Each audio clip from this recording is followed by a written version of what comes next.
Usually kasi, trials are equated with sufferings. Sabi po sa Bible, sa James, the book of James, chapter 1, verses 2 to 4, "Consider it pure joy, my brothers, whenever you face trials of many kinds, because you know that the testing of your faith develops perseverance. Perseverance must finish its work so that you may be mature and complete, not lacking in anything." So kailangan pala ay tinatrato natin ang mga pagsubok na isa ring kaligayahan. Because trials make us grow, strengthen us, trials make us complete. But there is another type of trial that is not suffering, but trial that is enjoyment. Yun ang hindi ko naririnig sa mga tao pag tinatanong ko sa kanilang trial yung enjoyment. At yan po ang pag-uusapan natin ngayon, enjoyment as trial. At ang pamagat ng ating pag-aaral, pass that other kind of trial. Pass that other kind of trial. Heavenly Father, we thank you for who you are. Salamat, Panginoon, at ang mga kapatirang ito, mga kaibigan namin ay nakarating. Kanya-kanyang istorya sa pagparito, kanya-kanyang mga balakid, kanya-kanyang sakripisyo. Panginoon, lahat po ng nahirapan, nagkaroon ng sacrifice coming here, hinihiling ko po sa inyo, palitan nyo ng kagalakan. Punuin nyo ng pagpapala. Honor the intention of your people for coming here today. We want to fellowship with each other, but above all, we like to fellowship with you. Nawa, Panginoon, ay puspusin niyo po kami ng inyong espiritu. Huwag kaming aalis sa dakong ito na hindi niyo po kami nakausap, hindi niyo po kami napagaling, hindi niyo kami naturuan, hindi niyo kami naituwid. Mangusap po kayong may kapangyarihan. Tinig niyong nais aming marinig. Use your servant only as your instrument, but be our speaker, O God. We recognize no other God but you, O God of Isaac, God of Moses, God of Abraham. So we reject any other God. We reject any other message from any other person or personality. But we want you, Father, to speak to us. Holy Spirit, enable us. Empower us to hear, to understand, and to become like Jesus. Father, take over. We are your people. We reject and rebuke all presence of evil, all work and plans of evil against this holy assembly. We reject in Jesus' mighty name. And we ask you to do your will. Let your will be done. We're confident, Father, that you hear as we ask in Jesus' mighty name.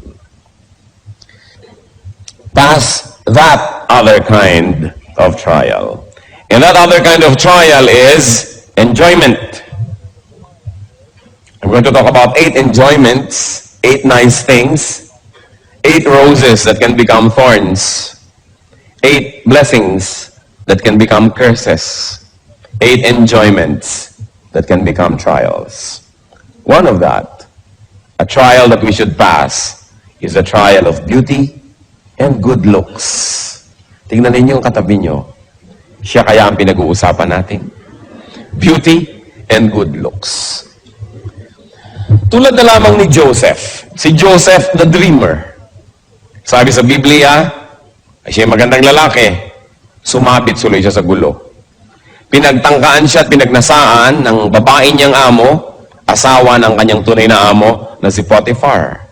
Genesis 39 verse 6 up to 7.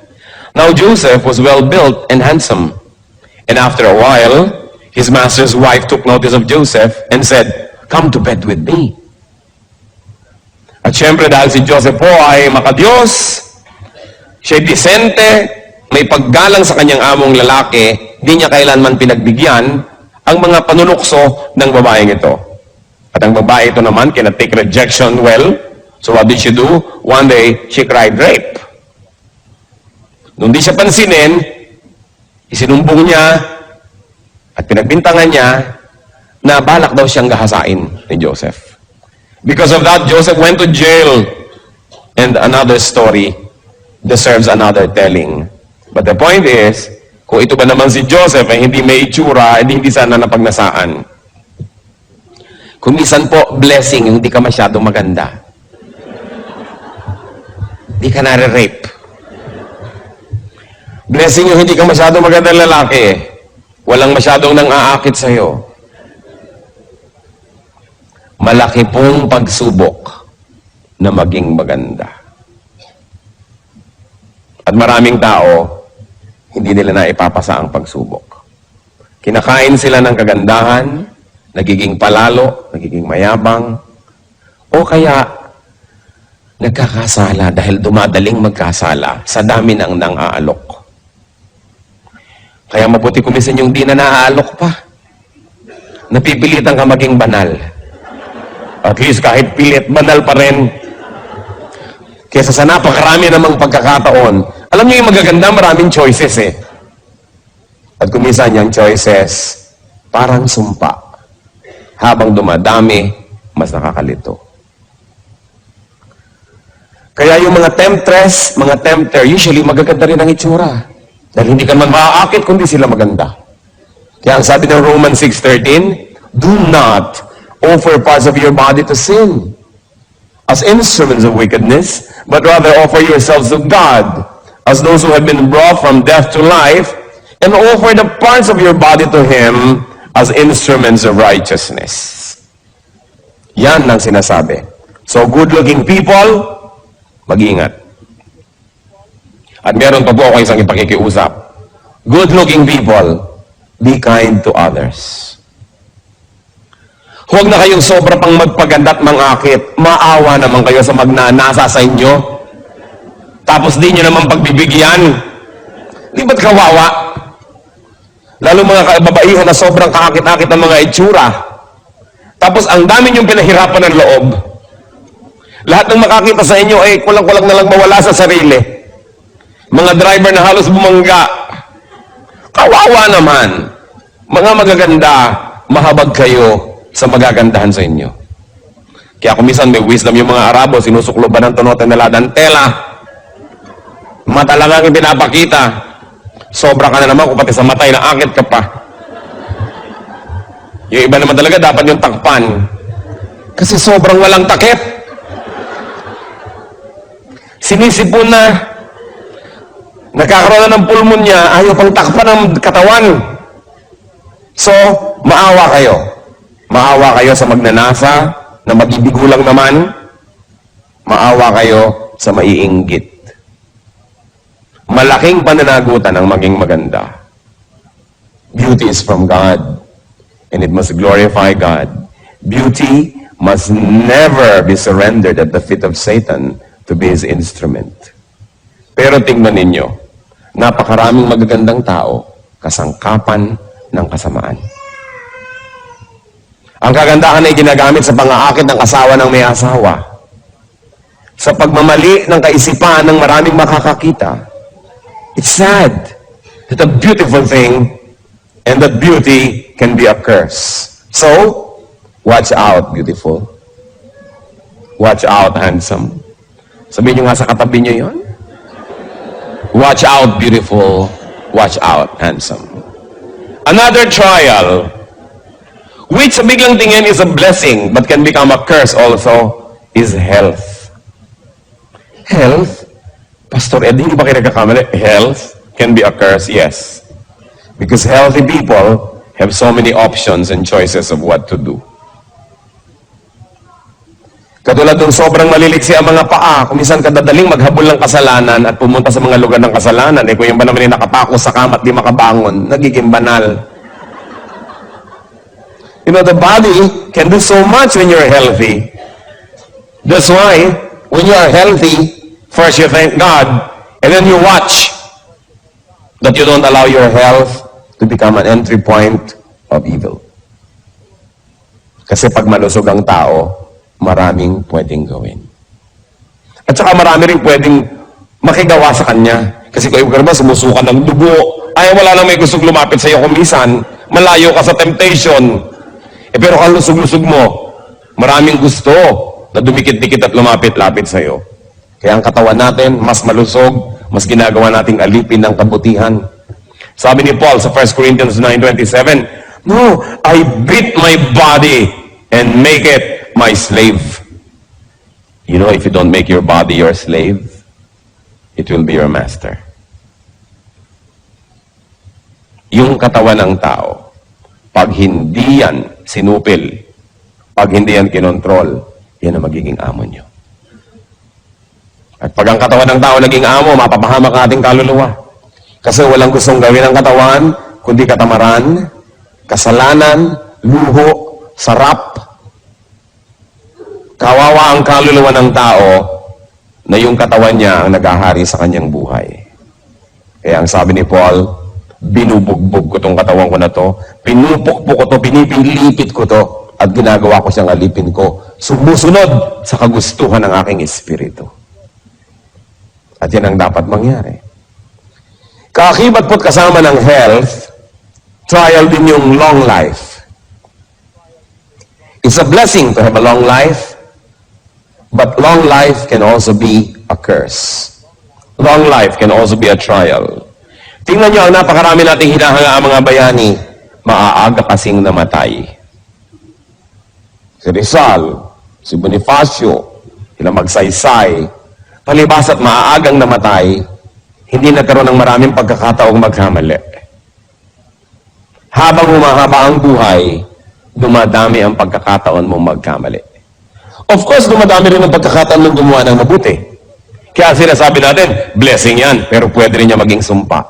Tingnan niyo sa Don Emilio Aguinaldo, sa haba ng buhay, napakaraming naging controversies tuloy na nasangkutan, sumama sa politika, natalo ko, anong pinagagawa, ang haba kasi ng buhay.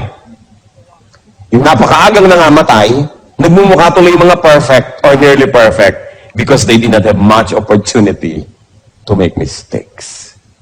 So, watch out, you health buff. Kung ang lusog-lusog mo, mahaba ang iyong buhay, humihingi ka sa Diyos sa mahabang buhay, gusto mong pahabain, mag-ingat-ingat ka. Sapagkat bawat buhay at bawat araw na ipinahiram ng Panginoon ay gustong agawin din ni Satan. Eh kung si Hitler namatay nung 11 anyos, hindi ibang-iba sana ang history ng mundo. Eh humaba. Eh kung naging 90 siya, can you imagine kung anong pwede mangyari? Ang buhay, trial yan. At kasama din ang health, isang trial, hindi lang yung long life, kundi youth. Yung pagiging bata, yung kabataan, isang malaking trial. Why? Because in the time of youth, people make the foundation for their whole lives. Kung anong ginagawa natin ng ating youth, sometimes kaladkad, daladala, pasan-pasan natin buong buhay. Kaya dapat ang mga young people nag-iingat. At dapat nilang makita na yung estado, yung stage na sila yung mga kabataan ay isang napakalaking pagsubok na kailangan nilang malampasan. Sapagkat marami hindi nakakalampas nang hindi nadadamage. Sabihin, talaga ganyan yung mga babae, medyo umaalembong ng konti kasi young people. Pero yung iba hindi nakakalampas. Nagkakaroon ng buhol-buhol na anak bago mag-18, 19. Hindi nyo na pwedeng maando yun. Nando na. Permanent fixture of your life. Yung mga lalaki na nagkakaroon ng anak kung kani-kanino na hindi naman nila asawa, nobya lang, yan ba hindi pwedeng bumalik ng walang bayad? Kahit nagtagumpay kang tumakbot, tumakas. Yung mga nag-drugs, natunaw yung brain cells, maibabalik ba yun? Hindi. Kaya nakikita nyo kasi mga nagdadrugs sa katunganga, humal-humal, dahil na-damage. Many people say, mga teenagers, only a passing stage, hayaan nyo na, higpit nyo naman, lalampas din yan dyan. Marami pong hindi nakakalampas. Makalampas man ay damaged. At yung iba na makakamatayan pa, hindi na tumanda dahil sa sobrang mga adventure ng kanilang pagiging bata. So, to have long life, and to have youth, or to be young, these are also trials. Kaya sabi ng pinakamatalinong taong naglakad sa balat ng lupa, si Solomon, sabi niya sa Ecclesiastes 11, verse 9, Be happy, young man, while you are young, and let your heart give you joy in the days of your youth. Follow the ways of your heart, and whatever your eyes see. But, know that for all these things, God will bring you to judgment. Sige, sundin mong gusto mo, gawin mong gusto mo. Total lang lusog-lusog mo, wala ka pang mga sakit sa bato, wala ka pang gallstone, wala ka pang mga renal stone, wala ka pang kung ano-anong stones, wala ka pang rheuma, wala ka pang mga kung ano-anong sakit ng tuhod at kasukasuan. Kaya akala mo, yung iyo ang buhay, sige, iyon mo. Kaya lang, sabi niya ganun, huwag mo kakalimutan, may araw ng pagtutuos. Babayaran ang dapat bayaran, pananagutan ang dapat panagutan. Kaya yung mga iba, kabata-bata pa lang, 40, 50, nanginginig-ginig na. Ito na young person, walang ginawa ko din pagkatapos ng basketball, paligo. Ayaw maniwala sa pasma. Pag nanginginig na, ay totoo pala. Sabi kasi ng doktor, walang pasma. Alam nyo, marami pang hindi alam ang medisina. Pero yung mga matatanda na nag-observe ng buhay, naturuan ng matatandang nag-observe before them, marami silang alam na dapat natin pakinggan. Science, medicine, they're all dynamic. Isa yung sinasabi ngayon, biglang bukas, ay mali pala, hindi na pala ganun, papalitan na natin. Paano kung damage ka na dahil pinaniwalaan mo mali? Kailangan pinapahalagahan natin ang payo ng matatanda. Sapagkat sila itong mahaba ang karanasan. There's nothing like experience. Kaya mga kabataan dapat makikinig. Watch out, young ones.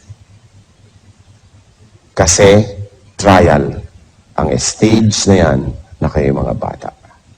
May isa pang trial na sa biglang tingin blessing. Work, business, livelihood. Itong mga bagay po na ito, trabaho, negosyo, hanap buhay, isang malaking pagsubok. Marami mga tao, pag walang trabaho, lagi nasa church. Ang banal, dasal lang dasal. Pastor, pag-pray nyo naman po magkatrabaho ako. Nung nagkaroon, di mo na makita anino. Nalayo. Dahil, natupad ang mga inimiti. Sobrang naging busy. Nawala. So sila, malapit lang sa church, naglilingkod lang sa Diyos, habang walang ibang magawa. Pero oras nagkaroon na, wala na sila.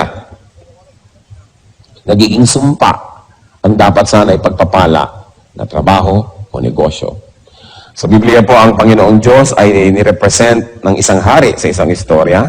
Naghain siya ng napakaraming pagkain, ipinatawag ang mga tao. Of course, this is parallel to salvation. Gusto ni Lord pa-save ang mga tao, papakainin niya ng food for the soul and for the spirit. Pero ang daming tumanggi. Matthew 22, verses 2 to 5, actually verse 2, and you can go on reading on your own up to 5. Sabi, but they paid no attention and went off. One to his field, another to his business. Hindi nila pinakinggan na imbitasyon. Busy kasi sila eh. It's a blessing to be busy. But it can also be a curse. Especially when you are too busy for God and for God's work. So watch out, you workhorse.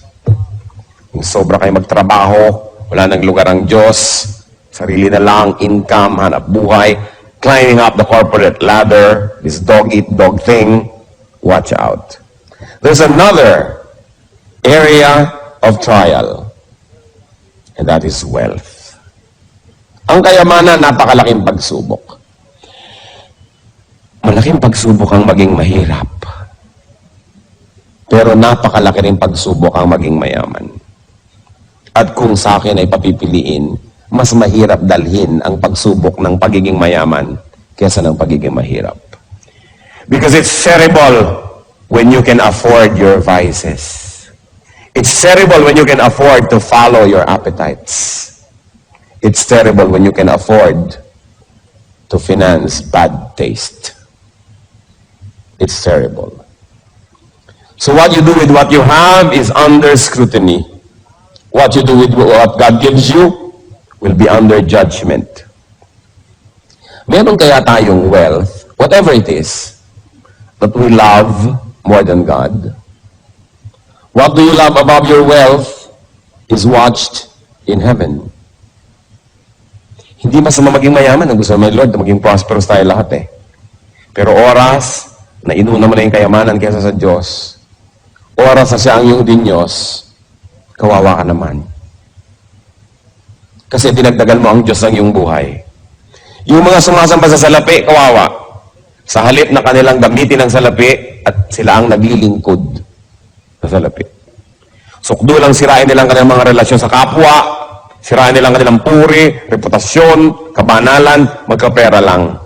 Then they become slaves. Luke 18:22-24.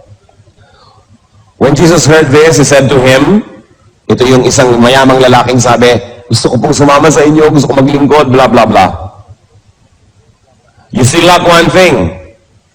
Sell everything you have and give to the poor, and you will have treasure in heaven. Then come, follow me. Kasi gustong sumunod sa kanya nitong mayamang lalaking ito eh. When he heard this, he became very sad because he was a man of great wealth. Jesus looked at him and said, how hard it is for the rich to enter the kingdom of God. Of course, I like to add that it is also hard for the poor to enter the kingdom of God. Hindi nadadaan sa mayaman o mahirap yan. Kaya lang mas madaling malito, mas madaling malasing yung may kayamanan kaysa dun sa wala. Kaya nakita nyo, dasal ng dasal yung tao. Siguro walang pera. Pag walang pera, tao, dasal ng dasal eh. Subukan nyo, pag marami ng pera, kung madadasalin pa. Doon, nagkakaroon ng pagsubok. Dasal ng dasal, siguro may sakit. Dahil bihira naman taong malusog ang paladasal. Dasal ng dasal, siguro nanganganib ang buhay. Kasi bihirang taong secure ang naaalala magdasal. Dasal ng dasal si Mrs. Naku, siguro may ginagawang milagro si Mr. Dahil bihira namang Mrs. na masayang-masaya sa kanyang Mr. ang madadasalin. Karamihan ng mga madadasalin, wala na kasing mapuntahan, pumupunta na tuloy sa Diyos. Kaya kumisan, nagiging pagpapala ang problema. Kasi lumalapit tayo sa Diyos. Pero imagine niyo kung gaano kalaking pagpapala yung malusog ka, masaya ka, kontento ka, masagana ang iyong buhay. Tapos madadasalin ka pa rin, malapit ka pa rin sa Diyos. Bakit ka ngayon mawawala ng magagandang bagay na yun? Bakit ka paglalaroan ng tadhana, samantalang malapit ka sa Diyos? Even though you're under trial like Job, na ibinalik naman lahat ng Diyos, dinoble pa. Kaya alam nyo, yung magkaroon ng maraming pera, napakalaking pagsubok. Subukan ninyong lapitan yung taong hirap na hirap sa buhay. Ilapit nyo ang Panginoon, mas madali siyang magdasal. Mas madali siyang makinig, mas madali siyang manampalataya. Subukan yung ilapit yung salita ng Diyos sa taong masagana, malusog, okay ang buhay, ang hirap sabihan. Sasabihin, kung mali ang ginagawa ko, bakit ako nagtatagumpay? Bakit pa ako magbabago? Baka maiba yung feng shui ng buhay ko, malasim pa ako. Samantalang ngayon, sinuswerte naman ako sa buhay. Kaya mahirap pong kausapin yung matagumpay. Liban na lang kung yung matagumpay na yon, ang kanyang puso nasa tamang lugar, kinikilala niya na ang lahat ng tagumpay niya, bigay lang ng Diyos, hindi dahil magaling siya, hindi dahil deserve niya, then dumadaling kausap. Yung maging masagana sa buhay, malaking pagsubok yan. Blessing yan. Pero pag hindi natin nahawakan ng tama, nagiging parang sumpa. Wealth also brings so much worry. Sa bagay, nakaka-worry rin naman yung poverty. Pero yung poverty naman, wala ka masyadong choice. Sumisimple. Pag marami kang pera, kaya mong limang kerida, ibahay lahat, dumadali ang pagbili ng mga bisyo. Lumalakas ang loob maghiwa-hiwalay yung mga tao kasi kaya naman nila maghiwa-hiwalay eh. Kasi alam nyo, may mga tao naman, hindi naman dahil nagmamahalan kaya magkakasama because there's interdependence, hindi sila mabubuhay economically na magkakahiwalay. And in that case, poverty helps to keep them together. Until they evolve or they develop in their thinking that they will be having greater and deeper reasons for sticking together. But for a while, it helps that they need each other. Kaya nga po, malalaman mo lang ang taong tunay na magalang, tunay na polite, pagka mayaman, pagka merong kaya sa buhay. Kasi yung mahirap, wala namang choice yung kundi maging magalang eh. May choice ba? Empleyado ka, good morning po. Diba? Dadaan ka sa mga nag-uusap, yukong-yuko ka. Ang galang-galang mo, ayaw mong tawagan siya ng oras ng siesta. Ang galang mo, kasi baka nasa ilalim ka ng kapangyarihan niya.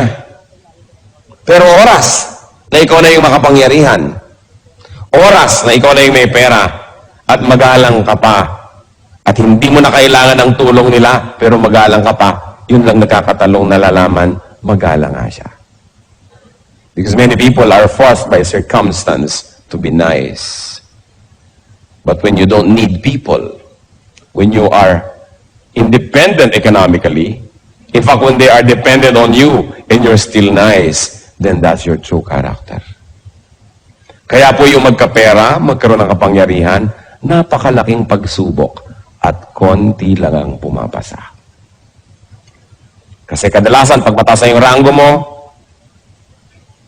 wala nang sisita sa'yo, kung ano na pinagkagagawa mo. Kasi wala nang sisita sa'yo. Kaya marapat ibalik ka ulit sa mababang ranggo para ka tumino. It is a great trial to have power. It's a great trial to have wealth. Because you can do what you want. And when you're able to do what you want without having to submit to anybody, that's when your true character shows. Mahalaga. Isip-isipin natin. So watch out, Ritzy. Tingnan nyo nga katabi nyo kung mukhang mayaman. Baka nagpapanggap lang siya para wag yung dukutan. Pero mayaman pala. Yung mariwasa ka sa buhay, may kaya ka, trial yan. Then, another trial is knowledge. Knowing is a burden. Knowing more is a heavier burden. Kaya sabi ni Solomon, sa Ecclesiastes 1:13-14, I devoted myself to study and to explore by wisdom all that is done under heaven. What a heavy burden God has laid on men. I have seen all things that are done under the sun. All of them are meaningless, a chasing after the wind. And in other parts of Ecclesiastes, Solomon says, the more you know, the lonelier you get. Mas dumadami ang alam, mas lumulungkot ang buhay. Subukan nyo na malaman ang lahat ng sinasabi ng kapwa nyo tungkol sa inyo behind your back, lulungkot kayo. Mabuti pang di mo na alam. Subukan yung malaman ng maraming bagay na babawasan ng kaligayahan. So the more knowledge, the more trials. Kaya yung mga rumurunong ng konti, nakapag-biology 4 lang, ipinagpipilitan ng galing tayo sa unggoy, yan ang napala sa pagiging marunong.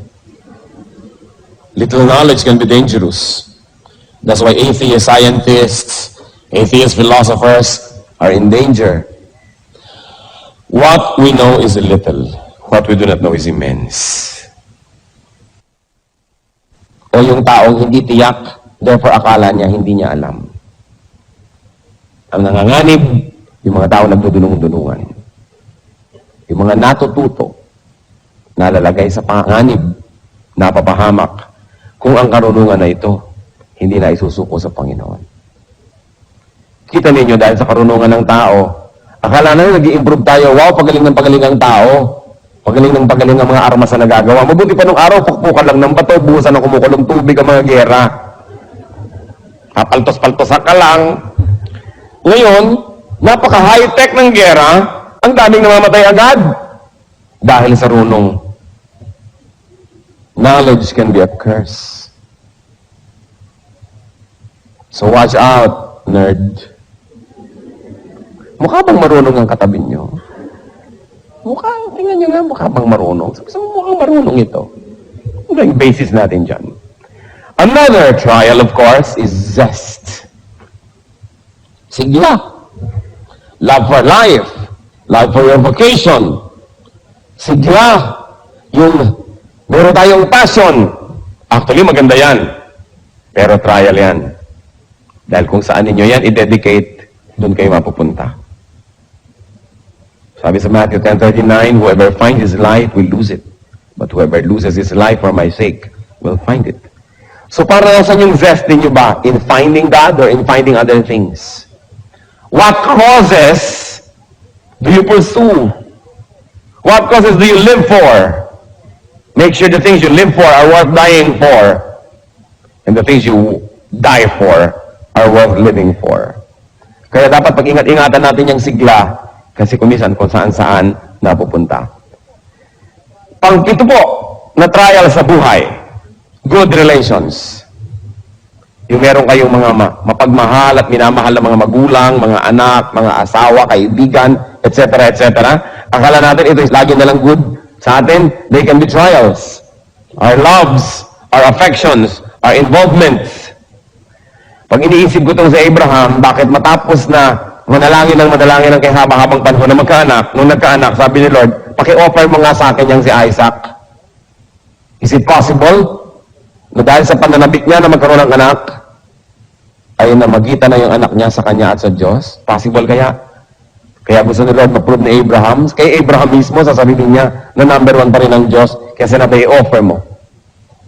At nung nagkaroon siya ng lakas ng loob at katawan na gawin yon, hindi naman ipinatuloy ng Diyos. Kasi napatunayan, hindi naman pala susuwayin ni Abraham ang Diyos dahil sa anak. Therefore, pinayagan niya na yung anak, ma-maintain.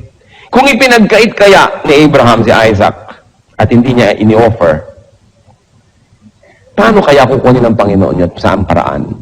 We don't know. Because the story did not happen that way. Abraham obeyed God. Gaano karami sa inyo ang susunod sa Diyos kung ang pagsunod ay nangangahulugan ng pagputol ng relasyon nyo sa kapwa-tao? Halimbawa sinasabi, layuan mo yang si Bigote. Lalayuan mo ba? Asawa yan ng iba, huwag mo yang samahan. Diyos ko po, paano ako mabubuhay nang wala siya? Kaya kay Bigote, kahon. Bayong, kung ano man yun. Siya pa rin. Kaya maraming tao hindi nakakalapit sa Diyos kasi inuuna nila kapwa-tao. Kasi naranasang umibig, nakatikim magmahal at mamahal na addict. Kaya never mind my kaluluwa, never mind my kabanalan, ang mahalaga sa akin, kapwa-tao lamang.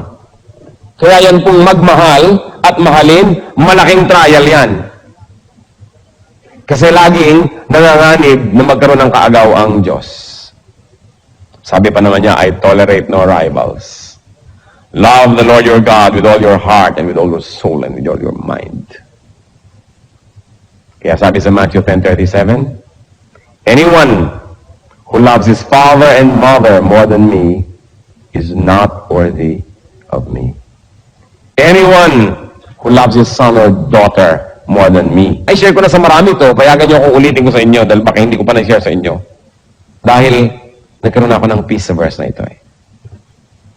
At alam niyo kung paano, sa hinaba-haba ng pakipagbuno ko sa verse na ito, napagtanto ko, I'm sure it came from the Lord, na kung sino ang mahal niyo, yun ang makakasakit sa inyo. Kaya ka ba naman saktan ni Aling Epang doon sa may kanto? Hindi siguro, maliban na lang hinampas ka niya. Pero hindi niya kaya saktan ang puso mo, tulad ng magiging sakit kung iniwan ka na asawa mo. Pinagtaksilan ka ng nobyo mo, sinumpa ka ng magulang mo, iniwan ka ng anak mo. Ang sakit. Kasi yung mahal mo, ang makakasakit sa'yo. Mas mahal mo, mas kaya kang saktan. Ngayon, kung nagmamahal ka ng tao, humanda-handa ka masaktan. Kasi, iiwan ka niyan. Maaaring pagtaksilan ka dahil siya naging marupok. O maaaring pagtaksilan ka dahil basta ayaw na niya sa'yo. O ang tapat-tapat niya, ang buti-buti, namatay. Di wala rin. Mawawala rin. Kawawa naman ang taong sobrang nagmamahal sa kapwa. Humanda kang lumuha. Kaya ang sabi ng Panginoon, unahin niyo ako. Ako ang gawin yung number 1 love. Kasi hindi naman siya mamamatay. Hindi lagi siyang nandyan. Hindi ka naman niya pagtataksilan dahil siya'y matapat. Hindi ka naman niya iiwan because He fills heaven and earth with His glory and with His presence. Hindi ka niya dadayain, hindi ka niya pagsisinungalingan. Tutulungan ka pa niya, sasamahan ka niya. Kaya sabi niya, pag akong mahal niyo, wala kayong kaluglugi. Paano mo, Diyos ko, ang Bigote? O, di gawin mong number 2, number 3 sa iyong buhay. Pagtaksilan ka, mawala siya sa'yo, Dahil ako pa rin ang number one, nasaktan ka, pero konti lang. Kasi pag yung number one sa buhay mo ang nawala, sabi mo ba, Crispin, Basilio. Kasi nawala yung number one eh. May problema pa kayo sa verse na ito? Na-solve na ang problema. Gusto ng Diyos, number one tayo. Number one siya sa buhay natin kasi gusto niya tayong alagaan. Di ba? Sino sa inyo mga magulang? Di ba pag may naliligaw sa anak nyo, kinakabahan kayo? Baka paluhain tong anak ko. Ano ba itong naliligaw sa kanya? Laki ng hikaw. Malaki pa sa hikaw ng daughter ko. Ang hikaw mo, iho. Nakakatiyak ka bang matutuwa ang anak ko sa piling mo? Tapos ang grade mo, puro pasang awa. Kawawa naman ang anak ko. Hindi ba't kuminsan kung pwede lang ibulsa yung anak nyo yung paligawan? Dahil ayaw nyo masaktan. Hindi dahil gusto nyo siyang sadistahin. Kasi parang kitang-kita nyo na, anak, masasaktan ka. Tapos nakikita mo na hindi ka na sinusunod dahil susunod-sunod sa nobyo. Hindi na sinusunod na yung mga patakaran, nagsisinungaling na sa'yo. Kung eto na nga, number one na yung nobyo, hindi na ako. Kawawa naman ang anak ko. Kaya ang magulang, kung pwede lang, anak, ako na lang gawin mo number one. Hindi kita pagtataksilan. Dito ka na lang sa atin. Magsama-sama tayo habang libing. Kung pwede lang ganunin ang anak. Kasi gusto mo i-protect. Ganon. In a much greater way, ganon tayo gustong i-protect ni Lord. Kaya sabi niya, gawin mo ako number one. Hindi dahil sa egocentricity ko, hindi dahil sa pride ko, hindi dahil gusto ko makuha lahat ng atensyon. Kasi gusto kitang di masaktan. Magmahal ka ng iba, konti lang, wag tulad ang pagmamahal mo sa akin. Para dumating, umalis sila, mabuhay, mamatay, lumusog, magkasakit, nag-aalala ka, nasasaktan ka, pero hindi ka kayang itumba kasi yung tunay mong mahal, eto pa rin. Ang bait ng Diyos. Ang galing-galing niya. Napakahusay. So kayong sobrang magmahal sa tao, watch out, lover. Mag-ingat-ingat kayo. Lalo yung mga romantic love. Kaya maraming tumatalon sa Pasig. Dahil sa pag-ibig na yan. Pag-ibig na ligaw. Kasi nauna yung tao kesa sa Diyos. Sinong magpapakamatay kung nawalan ka ng mahal sa buhay pero number one mo ang Diyos? Hindi. Kaya mga nagpapakamatay dahil sa pag-ibig, alam mo, ay, nakakalungkot mang isipin, natabunan ng Diyos, nagmahal ng kapwa, ng lubos-lubos. Lampas sa kalooban at disenyo ng Diyos, napahamak tuloy. Pangwalo, sana bala ko mga 100 pero tama na siguro yung 8, no? Pangwalo, na trial, accomplishments. Akala nyo trial ang kabiguan? Mas malaking trial ang tagumpay. Accomplishments. Mas maraming nagpapakamatay na matagumpay kaysa sa bigo. Mas maraming mag-asawa ang naghihiwalay na matagumpay kaysa yung mga bigo. Kasi kung minsan, ang wattage mo 10, hindi mo kaya ang 50 volts. Kasi hanggang 10 watts ka lang. Tapos dumating yung 3,000 volts, pundi ka. Kaya maraming tao pag nagtatagumpay na pupundi. Dahil malaking trial yung accomplishment. It be physical, mental, social, or spiritual success. Fame and glory can be terrible trials. Kaya akala mo ang galing-galing mo, kayang-kaya ko na to, yun ang pinakamapanganib. Sapagkat di ka na nag-iingat. Sobra ka ng overconfident. Dahil nga sa iyong accomplishments. Kaya sabi sa 1 Corinthians 10:12, so, if you think you are standing firm, be careful that you don't fall.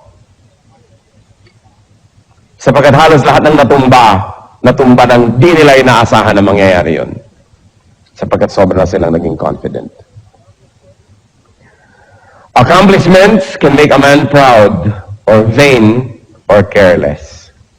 That's why accomplishments can be dangerous. Watch out, achiever.